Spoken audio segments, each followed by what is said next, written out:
Welcome everyone to Meet the Author with Rocky River Public Library. I'm Nicole Martin and I'm from our Adult Services Department. And we're here tonight to talk with Kenneth Clarke, who is the author of Wolves and Flax. A little bit about our author. Like I said earlier, he is actually joining us locally from Bath, Ohio. Which is near Akron. And he is actually the fifth great grandson of Simeon and Katharine Pryor, which, if you haven't had a chance to read his book, Wolves and Flax, is all about the Pryor family. Simeon and Katharine, along with their family, founded Northampton Township, which is now Cuyahoga Falls, Ohio, and started an archive of which Kenneth is the sixth family keeper. The Pryor family archive contains more than 2 centuries of family papers, documents, letters, photographs, and artifacts. Kenneth and his family live on the western shoulders of the re-emerging Cuyahoga Valley wilderness, so very close to where the original family settlement was. Wolves and Flax was published in September of 2020. So he had the distinct pleasure of releasing a book during a global pandemic. And I'm sure we'll hear a little bit about that as well. And with that, I'm going to pass it over to Kenneth. But if you have questions or comments, put them in the chat and I will make sure we get to them. Well, thank you so much. That's just wonderful, Nicole, that you would have me be here and a chance to do my first book talk. There wasn't a lot of bookstores or libraries doing book talks over the pandemic. And so I did an awful lot of work online with my audience. So I know, Nicole, you'll share that later. But there is a lot of resources to add on to what I'm going to talk about tonight that if you have already read the book and don't know about, will give you more information. If you haven't read the book, you can read the book and then dive into that whole side of all the commentary and interaction and discovery that has happened on the topic of my family. That this book has been interesting to me because it kind of did a couple of things.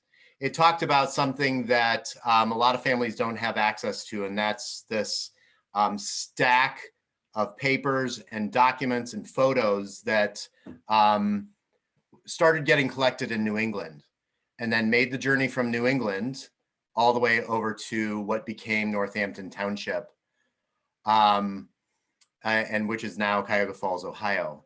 And for some reason, my family has had this, proclivity to collect these stories and collect the documents and then also be producing add-on stories to this story. So, and essentially what I'm saying is I'm not doing anything original as a member of my family by writing this book and continuing that conversation.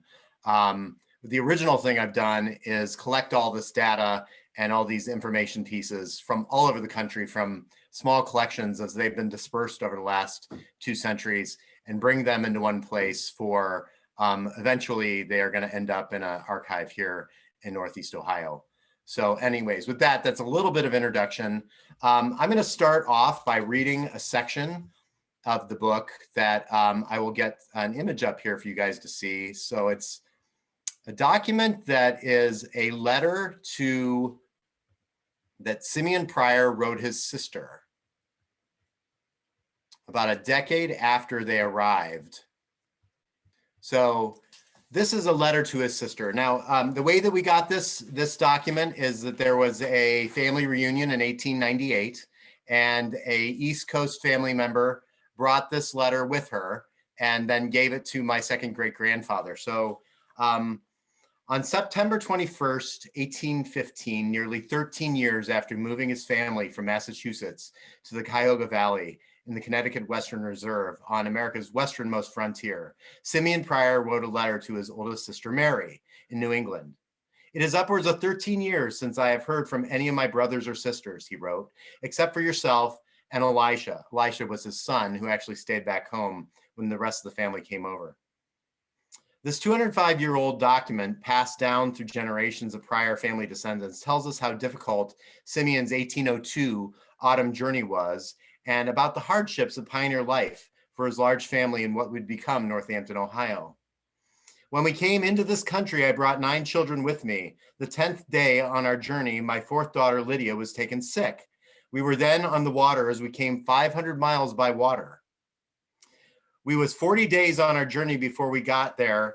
My wife and children all had the measles and began to have ague fever. And for 3 years, there was not one well day. My family and our neighbors at the time were about 7 miles away, except for the Indians, and they was kind and friendly. Simeon seems to express to his sister a feeling of homesickness and isolation. The neighbors he referred to were David Hudson and his family, the founder of Hudson, Ohio, who had settled in the area 2 years earlier. And this context needs a little bit of unpacking for the modern reader. The Pryor's closest neighbors were Native Americans. The next closest neighbors were a family of settlers who shared the same challenges. So this is where the American history gets pretty interesting, because Simeon and his wife, Katharine, lived during a 60-year period when 4 wars were waged for control of North America. The French-Indian War of 1754 to 1763 fought between British and French forces that included opposing sides of Native American confederacies. This was followed by the American Revolution from 1775 to 1783.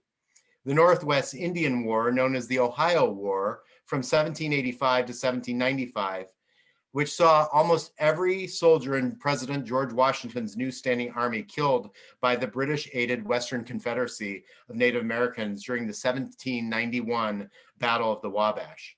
This battle was fought at Fort Recovery, Ohio, about 157 miles west from where Simeon and his family would settle. It's still considered one of the United States' most stunning losses to an opposing force. And indeed, it was called by Native Americans the Battle of 1,000 Slain. And finally, there was the War of 1812, which many scholars called the United States' Second War of Independence.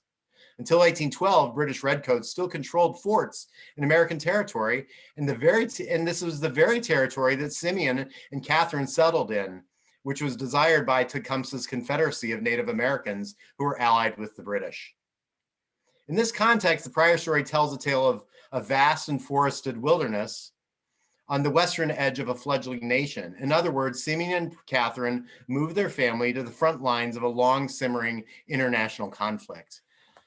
It's kind of hard to think of Northeast Ohio in that context, but that's exactly what was happening at the time. They established their settlement, and after they got here in 1802, almost nobody settled in the area where they settled along the banks, on the eastern banks of the Cuyahoga River in the Cuyahoga Valley. It really wasn't until the Treaty of Fort Industry, which was signed in 1805, that some more people started to arrive that were from the East Coast. And it really wasn't, oh, by the way, I should mention that Treaty of Fort Industry was signed between the United States and the Indian nations of Wyandot, which also known as Huron, the Ottawa, the Ojibwe, also known as Chippewa, the Munsee, the Lenape, also known as Delaware, the Potawatomi, and the Shawnee all signed that document on July 4th, 1805. And again, it wasn't until 1812 when the settlers really started arriving. So if you can imagine feeling isolated and cut off from everybody. Oh, wait, you probably all can. We just had a pandemic where we were all stuck at home for a long period of time, and we all interacted only with our loved ones and our closest family members. Well, they pretty much did that for a decade, living in the forested wilderness that was here, which is just fascinating to consider. Simeon went on to write about the journey that the family took from New England to get here. And this is a piece of writing that is in the Pryor archive.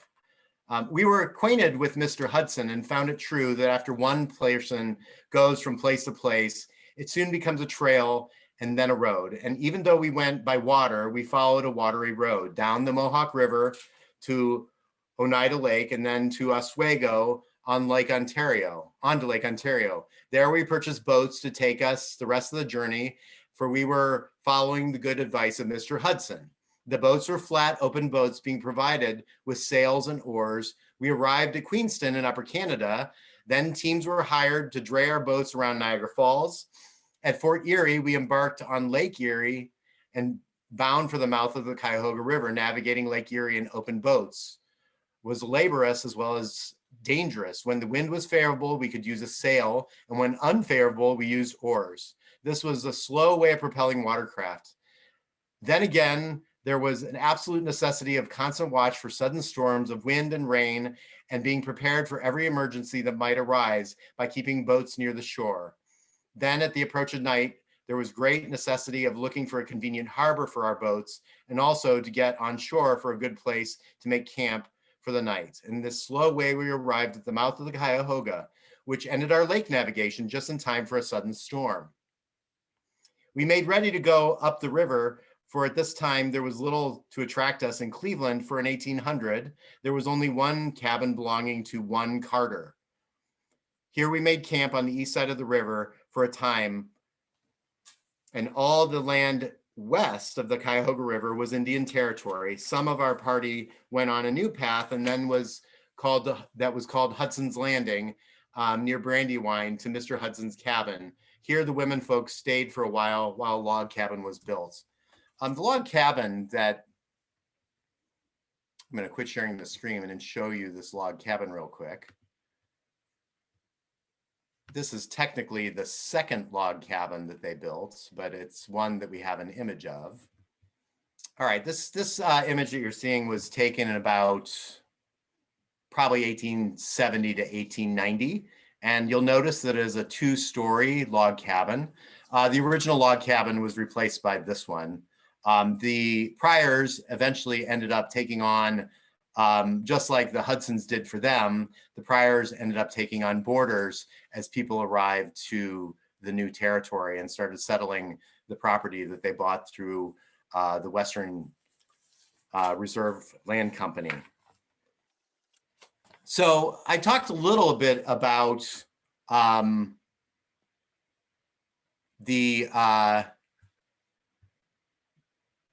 thing about my family writing their history down and then leaving that for people afterwards. I mentioned that Elisha stayed home, the family of 10.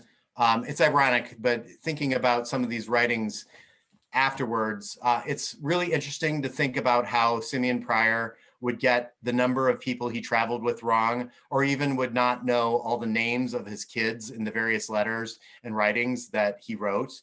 I imagine keeping track of 13 living children born over a large swath of time was pretty challenging. But then Elisha, his son, who stayed back in New England as the family made the journey and didn't come out for 10 years later, also had the same problem keeping track of all of his siblings and by name, but they all wrote things down. So it's Simeon's oldest son, William. There's a couple of things I want to share here with you, so forgive me for jumping around a little bit. This is a picture of Simeon's oldest son. He was the second born in the family.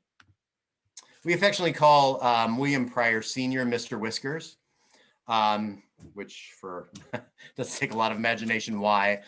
He's probably around 75 in this picture. He would go on to live to 92 years old. But when he ended up in the Cuyahoga Valley wilderness with his family, he was a 19-year-old young man. And William's story is really interesting because he chose to come over with the rest of his family as an adult. And then he ended up, when the Pryors bought their first 80 acres of land in the valley, a couple years later in 1805, they added another chunk of land, and then they added several other chunks of land all before the War of 1812, where they amassed about 400 acres of land. If you know where Chart Road is at State Road in Cuyahoga Falls, that's where the original homestead is. And then kind of the rest of the remainder of the land that the family settled on was right across from the Rex Humbard complex. Rex's Tower to Nowhere, or there's other names that people know it by, but that's what we call it. That whole section of land where there's shopping centers and subdivisions is where William, who's pictured here, settled and then started farming on that land. William's unpublished writings are kind of a treasure trove in that he was so descriptive in the way that he wrote. This is a great section in the book that that I republished his writing, talking about an eclipse of the sun in 1806. And if you guys want to look it up, there was an eclipse in this part of the world in June 16th, 1806. And he writes, "I must tell you about the eclipse of the sun, June 16th, 1806. Dense wood so intensified the darkness and the sudden gloom that animals of all kind were frightened. Owls hooted and wolves howled most hideously. The hens went to roost on stumps and logs, darkness coming on so suddenly that they could not reach their coop. In the midst of the scene, Mrs. Katharine ran out and fell on her knees in intense fright." I'm assuming Mrs. Katharine was a boarder in the bigger log cabin. "Imploring the Lord to save her, exclaiming that this was the end of the world and judgment day was upon us. They subdued her lamentations the best they could by inducing her to look at the sun through smoked glass." And then he writes in parentheses, "History does not tell us where the glass came from for such an opportunity. And by assuring her that it was only an eclipse, although they had no knowledge of it until it came, having no almanac in the whole Western Reserve." And then Elisha, who then came over that 10 years later, writes about the wilderness. "Leaving the family at Hudson, my father with older sons went in to search the promised land and made a choice of track 1 mile north of what is known as Northampton Mills." We'll talk about Northampton Mills in a second. "And immediately commenced felling trees and building a cabin. That finished, the family removed to their new residence in the woods, 7 miles from any other white family. And there, without roads, mails, neighbor, except for red men of the woods, they commenced life anew. Bears, wolves, deer, turkey, and the occasional panther abounded in the woods, with other kinds of wild game in abundance. As for prices of produce, there was no market for anything, and nothing to carry to market. If there had been, it was all required for consumption." So if you really think about this writing and what both Elisha and William are writing about living in the wilderness, they are describing this sense of isolation that I kind of began talking about. There was really nobody else around. They were unto themselves. They were surrounded by this dense woods that they were clearing to farm. And again, for that decade, they really did not have any neighbors to speak of that were at all convenient. Again, driving 7 miles by foot or on horse, that would have taken a long time, and only by necessity did they really end up going anywhere, for that matter. So I wanted to talk a little bit about why I wrote this book. Ever since I was old enough to bite ankles, I was taken to Northampton Harrington Cemetery that's on State Road right by the post office in Cuyahoga Falls. And my grandfather and my mother would take me and show me a tombstone that belonged to Simeon Pryor and his wife, Katharine Pryor. And they would tell me, this is the guy. He served in General Washington's army. He brought his family over, and they would tell me these crazy stories. And frankly, I was pretty skeptical of the stories because, supposedly Simeon was in the boat with Washington when they crossed the Delaware during the Battle of Trenton. And I thought, well, gee, that's kind of convenient. Doesn't everybody want to have that kind of crazy story for the Revolutionary War veteran, that they were that important or that close to history that they would have been around Washington? So I was incredibly skeptical, to say the least. And diving into the archive that I started acquiring from all over the country actually showed me that not only were the original oral histories right, they were even better than I could have possibly imagined.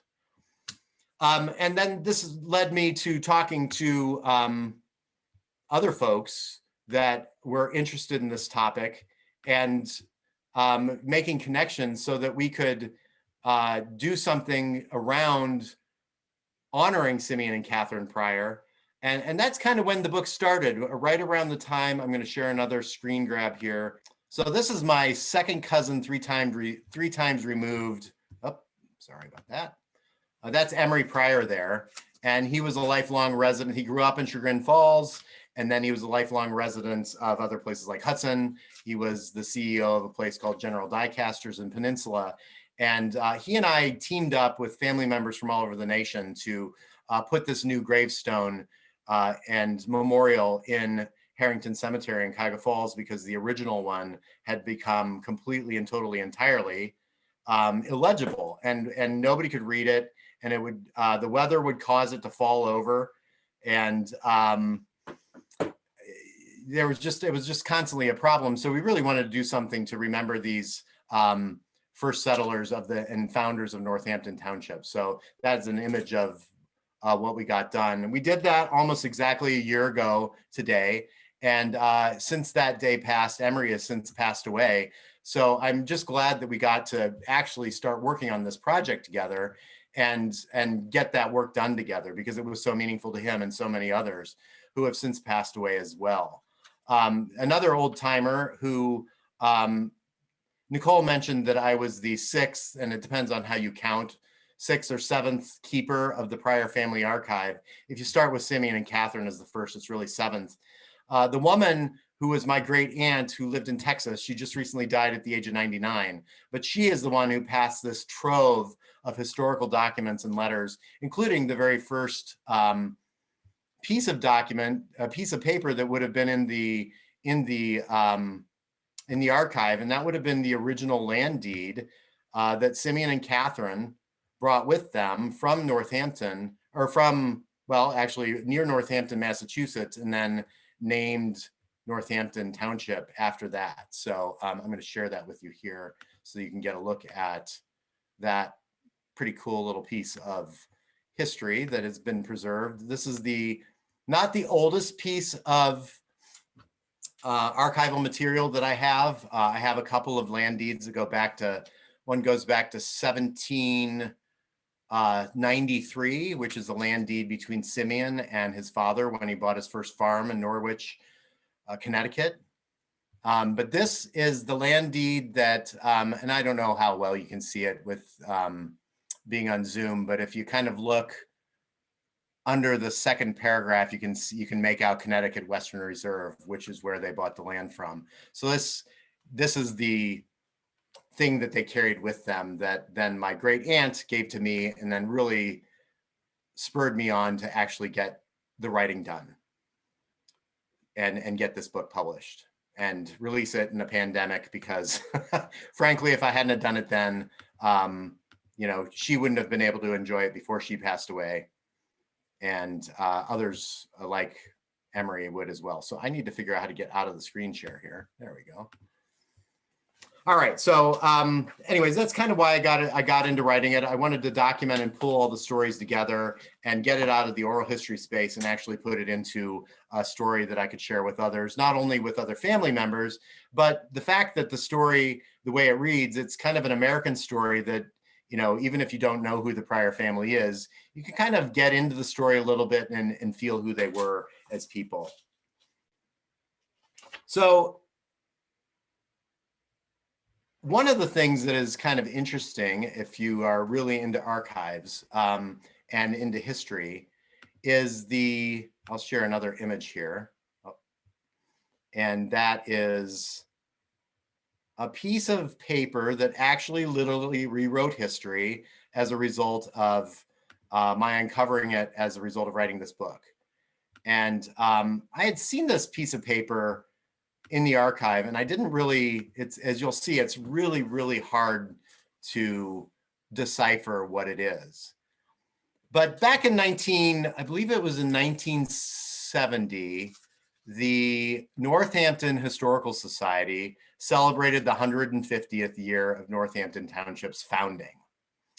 And this document from 1810 rewrites that founding date by at least 10 years.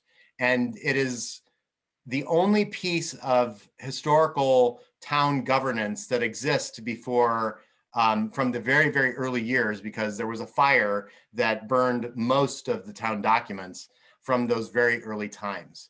But this document here, I was able to kind of really spend some time translating it, basically is a order from the trustees, Simeon Pryor and a guy named David Parker, who came to the area in 1810.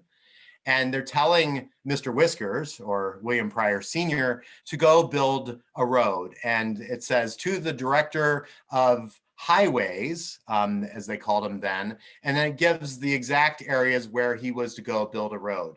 So not only was the book kind of fun to write and share, it also had a small little historical update on the official history of the region by finding a founding document from one of Ohio's townships.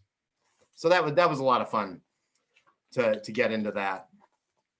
I talked a little bit about the Native Americans that were here, and for the, up until the War of 1812, there were lots of them. And from my family's writings, the relations between the family in the wilderness with the indigenous people were relatively good. But there is this cringeworthy, embarrassing way that white writers back in the time referred to Native Americans or indigenous people.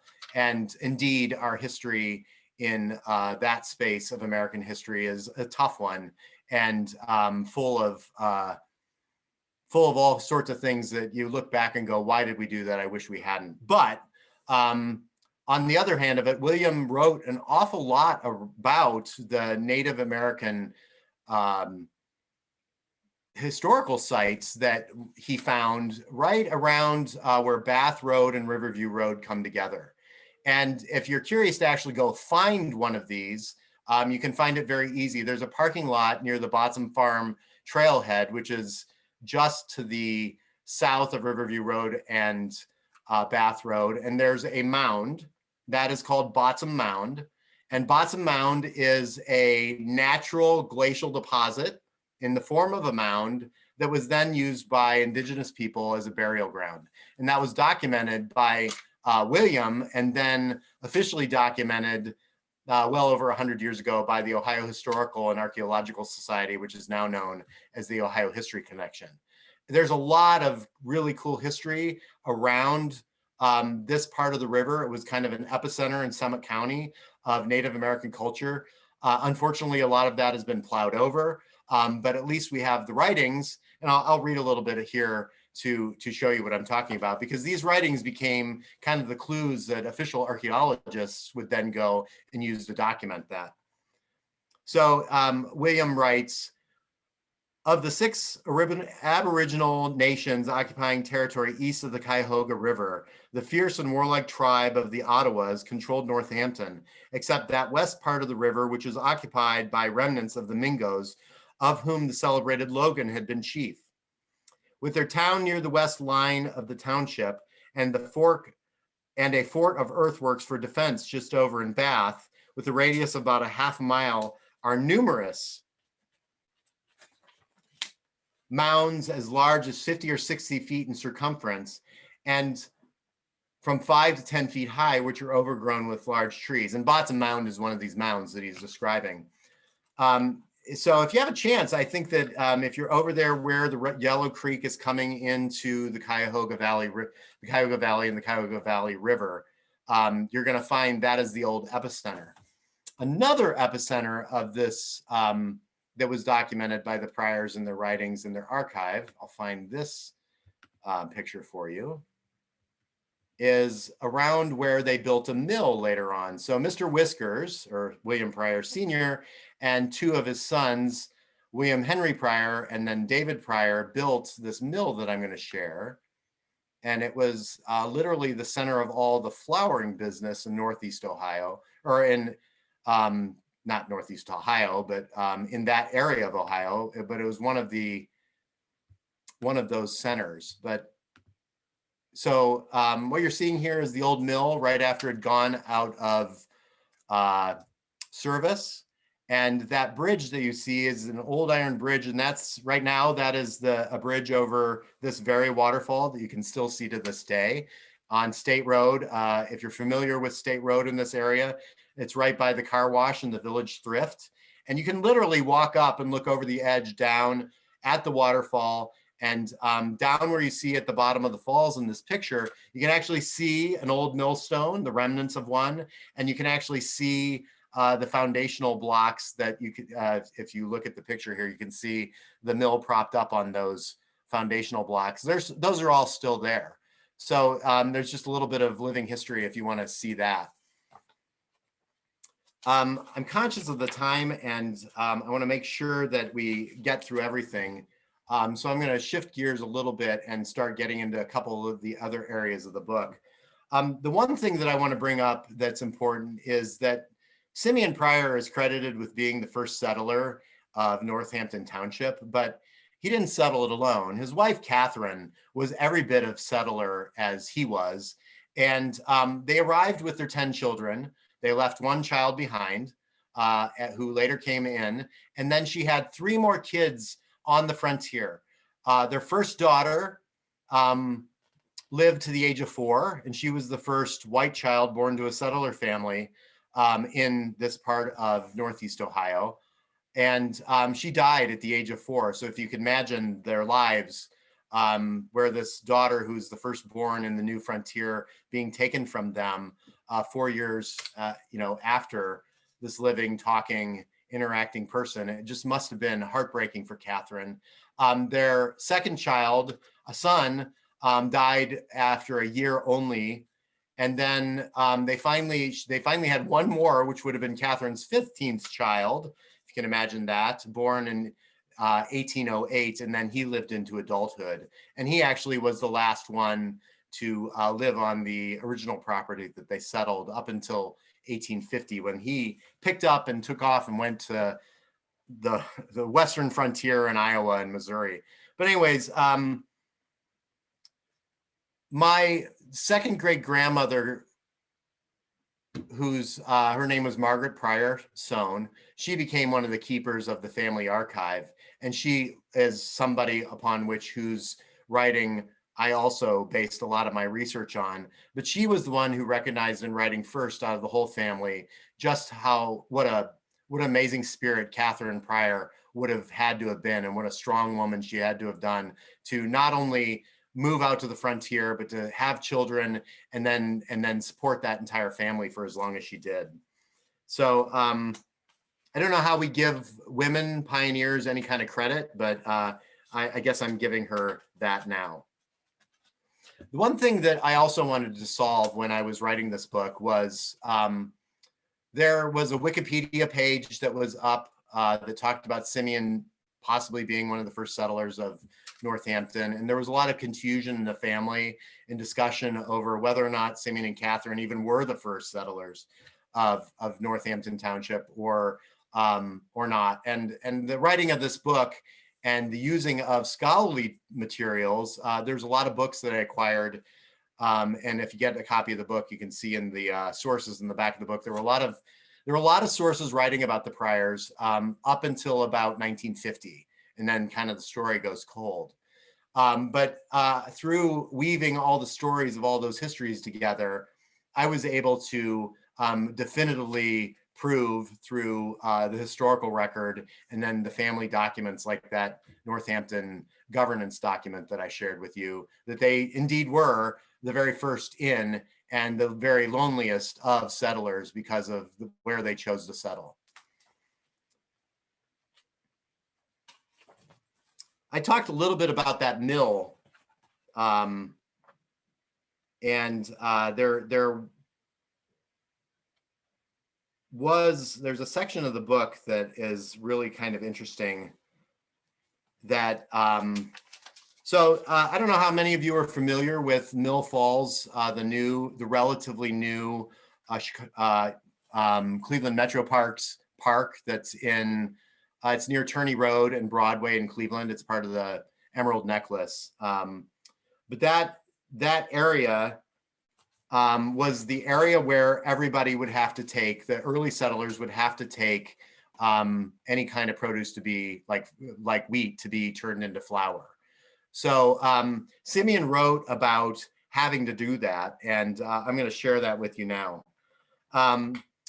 Just about every opportunity he had to write about things, he wrote about great sickness. So you'll see this, and I'll share one other thing in a little bit that will prove that he just really liked to talk about that. But I must not fail to mention the great suffering from fever and ague, and also common necessities of life, such as salt or a little white flour. As early as 1804, land was cleared and a crop of wheat was put in. After harvesting it in 1805, the wheat was threshed out with flails and then cleared on a sheet with hand fan, perhaps 4 bushels. Now to get it to ground, meaning to grind it. The nearest mill was 24 miles away in Newburgh, and Newburgh is that area that I'm talking about where that park is with the waterfall, the mill area. And there was no road to get there and only a trail over which horse or footman could travel. And there was no horse in all of Northampton Township.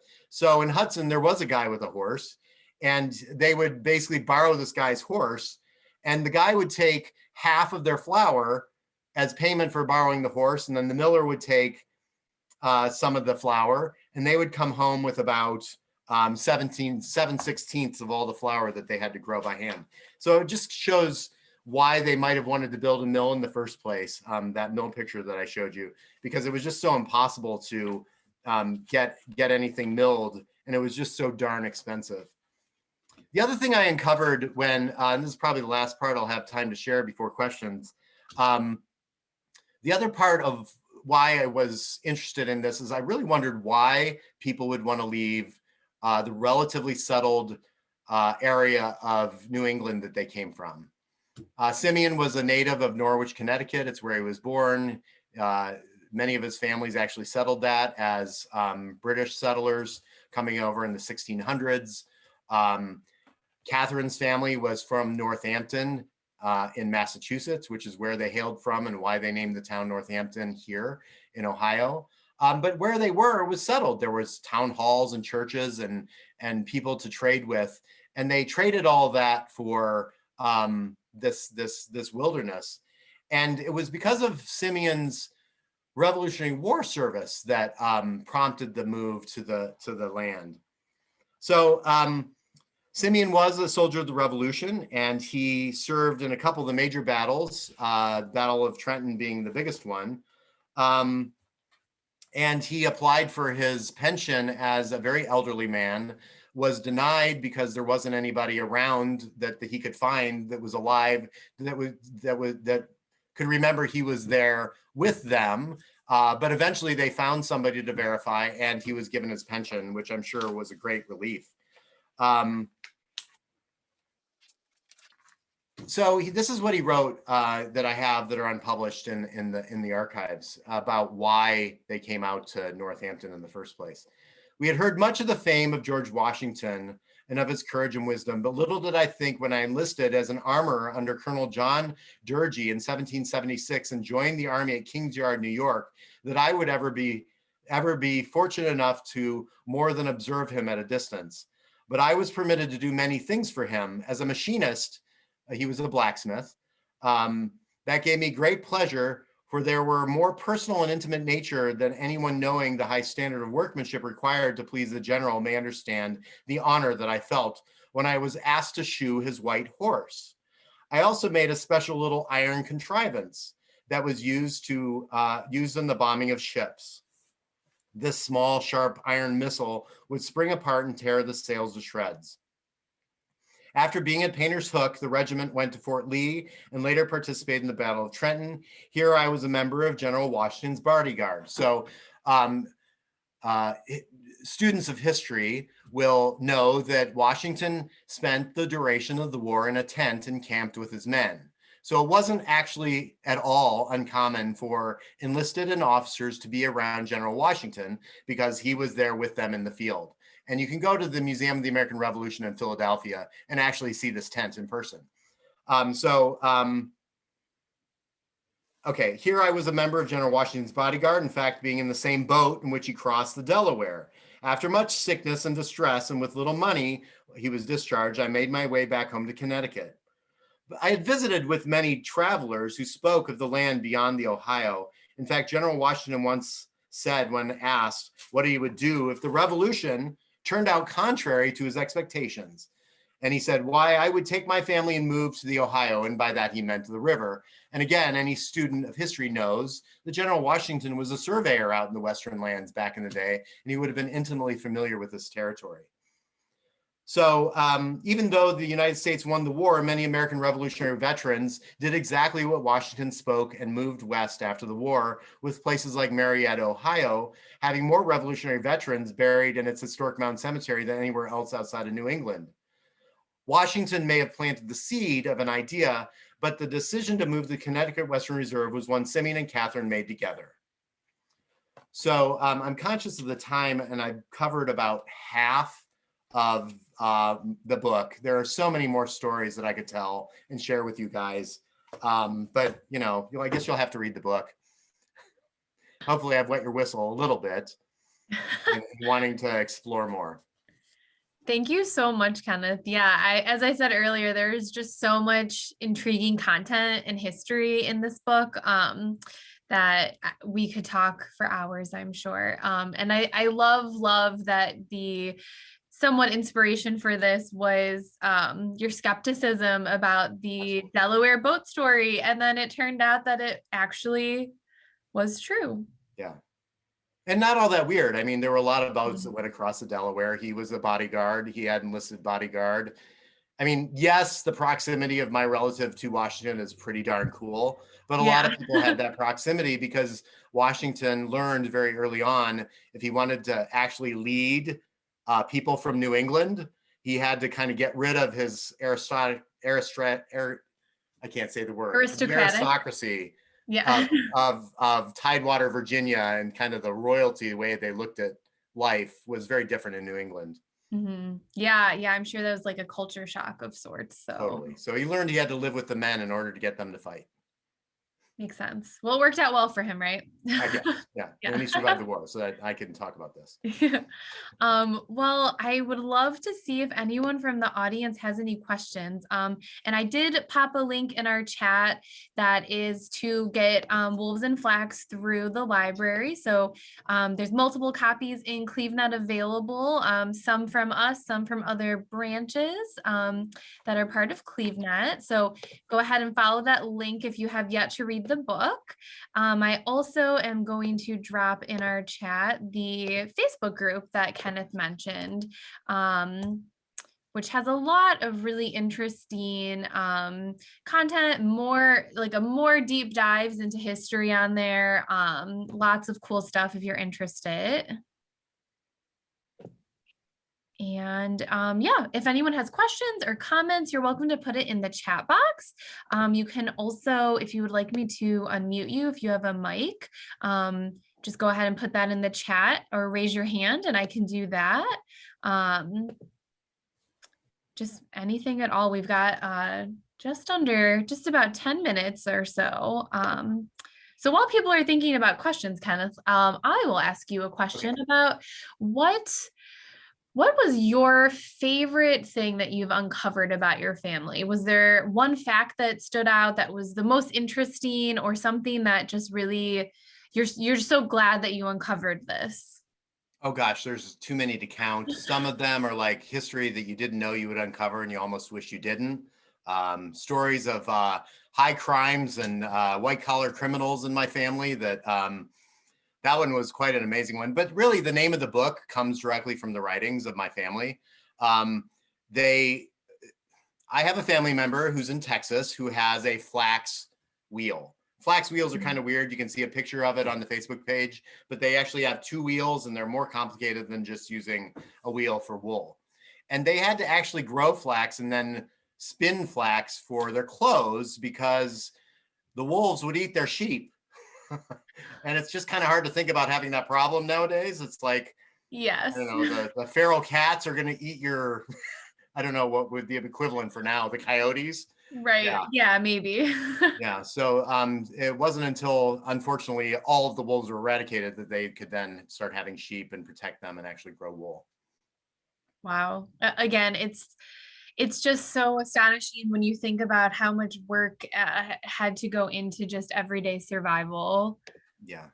Let's see. I think we have a question. Beth says, "This is inspiring me to continue the search of Northampton history and work even harder to save the oldest known building in the area on Bath Road, the Kaiser Swain Farmhouse. Thank you for your inspiration." Okay, I think we're unfrozen now. Sorry about that, guys. This happens occasionally, technology. So I'm not sure if you saw all of Beth's comment, Kenneth, but there was a mention of working to save the Kaiser Swain farmhouse on Bath Road. Right. Yes, Are you familiar with that I am. I think it's a building? great project. And I know that they've been able to inspect it and it's actually savable. So I hope that that group and the city can come together to save it. Awesome. Well, thank you for sharing that, Beth. It's so interesting to hear all of the local history efforts in Northeast Ohio happening. Um, Peg shares, thank you so much for presenting your book. My mother grew up at State Road and Portage Trail, so I found your history very personal. Oh, awesome. Yeah. Yeah, do So you she know was how, right there. yeah, do you Right in know the how middle of it. many families still are in the area, Kenneth, that have this history there? So, I've met people obviously on the internet because nobody can meet anybody, or at least up until recently. I've met a lot of people who live in houses that were then owned by Pryors. Mm. So there are still some houses still standing that were relatively early, and they have deeds or they have things like that. Emery, who I mentioned early on, who worked on the replacing of the headstone, he was kind of the closest relative, but I do have some relatives that still live in Chagrin Falls, because Emery and his family, that part of the family ended up living in Chagrin Falls, and that's a whole nother story that I didn't even get into, that gets into the Civil War era. So, and how that family grew and ended up there. So, but I haven't met an awful lot of people from the family that are outside of ourselves that are still in the general vicinity of where the family settled. So Okay. I've met other family members who are descended from other Simeon and Katharine kids. So, but they're scattered literally all over the country, and we keep kind of adding little ones as people pop up and find the book or find that and kind of tell a different story. It's very interesting that many of Simeon and Katharine's kids, they came as pioneers to Northampton, and then as adults, as a result of William Pryor Sr., who I've been calling Mr. Whiskers, he served in the War of 1812. And so as a result of serving in the war, he ended up with land grants. And then his sons took those land grants and moved out to Iowa and Missouri. And so they went and were pioneers again in their lives. It's like they couldn't get enough of it or something. Yeah, right. We've got a couple questions that just came through. One question was, where were the grandkids in the Civil War then? Simeon's Yeah. grandkids? So there's a fella named George Pryor, and he would be my fifth great uncle, or third great uncle. And he and his wife had a child named named Leland Pryor, and she died. His wife died in childbirth, and leaving George with his son. The war broke out, and George went to fight in joined a cavalry unit and ended up fighting in Virginia. And he was killed during the Overland campaign.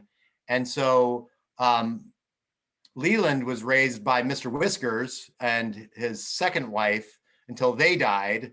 And then he was then raised by my third great grandfather and second great uncle in that family. And actually, Leland is the one who ended up becoming the Rockefeller era white collar criminal who did a bunch of bad stuff and got caught and ended up shooting himself in the head in a swanky hotel in downtown Cleveland, which then Wow. was on the front page of the Plain Dealer for some time, as people tried to. I can show you that picture actually real quick here. That's quite the story. Oh, it's tales of intrigue. It's pretty amazing. There he is. So that's Leland Pryor, who was raised by Mr. Whiskers, really raised by his grandparents because his father was killed during the Civil War in battle. So Wow. you can find him all over the newspaper and around 1906, January. And it was quite the story. It had stayed around for a while because he shortchanged people on municipal bonds in multiple places around the country. Goodness. Well, speaking It's of crazy times. yeah, speaking of criminal histories, Peg shared in the chat that um, her family history with Washington, unfortunately, was of a criminal. Anne stole George's clothes while he bathed in the Potomac, per Ben Franklin's newspaper. She was a thief in England and sent to the colonies and obviously didn't reform. That's a wonderful story. That is a very fun family history story, Peg. She Thank must you have for been a sharing. Yankee. Only the Yankees did that kind of stuff. Another question, can you remind us again where the original cabin was? Yeah, it's at the corner of Chart and State Road in Cuyahoga Falls. So if you just go up State Road through town, that part of town, it's kind of a nondescript corner. It's got a subdivision on it. So I have dreams that somebody will find like a latrine or something that archaeologists could go and sift through, but I think it's been plowed over several times over. But that's where it was. That was the original settlement space. So you can still just drive past and kind of Yeah, it's right there. It's just the corner, and there's trees and houses, and it looks like your normal thing. But at one time, that was the beginning end of civilization, at least from the settlers' perspective in this area. So we have just about time for one more question. And Ellie has commented that Ellie read the book and thought your talk was great. So thank you. And liked that you shared actual places that they have passed by so many times, and is curious what is next on your agenda, Kenneth?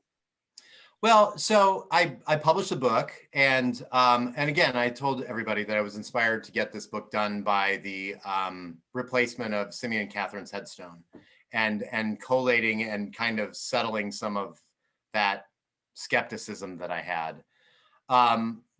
Since then, I have just been coming upon story after story after story, and so the book is like feels incomplete to me. So you can kind of see what's probably next for me on my Facebook page. For example, I'll share another picture, the last picture with you guys. This is the picture of a guy named John Hansparker, and he was from the South, and he had been a slave, an enslaved person. And I found this picture. I put it up on Facebook. I didn't know who this guy was, and I didn't know why one of my relatives' husband, a guy named Laurel James, who married Minnie Pryor James, he was a professional photographer, and he took amazing pictures of the area. That picture of the mill that I showed you was one of his. But he took this picture of John Hansparker. I didn't know who that was at the time. Put it up on Facebook, and then the Wonderkin over at the Cuyahoga Falls Historical Society were like, "Oh my gosh, we found a different picture that Laurel James took of the same guy. That's John Hansparker." And then they went and found that he was buried at Oakwood Cemetery in unmarked graves. And so, as a result of all of that kind of discovery, there's a campaign right now to actually put some grave markers where they're buried in Oakwood, so that they can be recognized as some of the first Southerners who had been enslaved to call Cuyahoga Falls home. So he was set free as a result of the Civil War. It's said that his wife actually came up through the Underground Railroad through this part of the world, which was pretty active back in the day. John Brown was from here. So I think that I would like to find, the time to write kind of part 2 and or expand this book kind of with an addendum. It'd probably make the book 2 or 3 times as long if I did that. So that's kind of what I think is probably next with this particular project. That's very exciting. It just seems like you just keep uncovering more and more history that, you could probably do multiple books. So the Hansparker photo that I just showed you 2 days before the Juneteenth event, where the plans for the new stones were uncovered and released, and there was all this, newspaper press and all that stuff. Literally 2 days, I got another photo that nobody had ever seen for a long time of Hansparker from an aunt in California who had a small trove of photos. And so on the back of it, it was mentioned what his nickname was in the family, and his nickname was Moses. And so, you know, the fact that that got to be a part of that ceremony was really cool. So there's just these little discoveries here and there that have come up, in addition to the white collar criminals, of course. Yes, yeah. And one final question we'll just pop in here at the end. This was your first debut book, correct, Kenneth? So do you think you will keep, is this going to, you know, keep you busy? Are you going to write maybe fiction? Do you think you'll ever like dive into something that's not just the family history? That's a good question. I have been the editor and producer of several books. If you want to look up, it's called Lest We Forget the Great War, which is a history about World War I alongside the posters, the war campaign posters that printing posters back in the day was new during World War I. So all the belligerent countries printed propaganda posters. So I worked on that with the World War I Centennial Commission in Washington, D.C. to produce that book as part of our official centennial.